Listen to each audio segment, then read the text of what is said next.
Adam, not too long now until you're in the air and flying to the Wellington Firebirds for the T20 down in New Zealand. You excited about the possibility to strengthen your skills down under?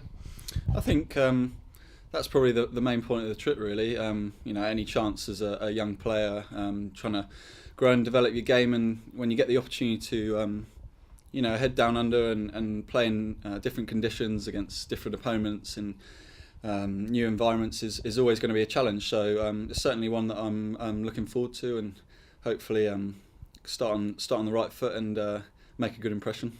Without being disruptive for Birmingham, it's a little bit dour at the minute, and the snow will probably come in the next few weeks. So also vital to get some important game time in very good conditions. Absolutely, I think driving into the ground yesterday -2 was a bit of a shock to the system, having not really been here for the last few winters.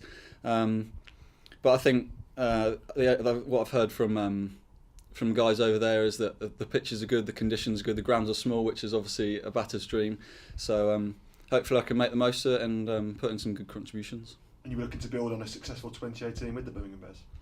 Yeah, I think we can look back on our season and realistically probably be quite disappointed, especially how we played the majority of probably half of our tournament, especially with the strength and the depth in our squad. We've got some fantastic players, and to play some of the cricket that we did and not get where we wanted to last year was pretty disappointing. So hopefully this trip for me develops me as a player, and I can bring certain skills back to then put into place for next year's T20 Blast. Wellington Firebirds are well known to Warwickshire Bears and Birmingham Bears fans. Chris Wokes has played there, Cheetah Patel plays there, Roger Toos was a big part of it. Was that part of your thought process when you went there? Was there any recommendations from anywhere that's a good place to go and play cricket?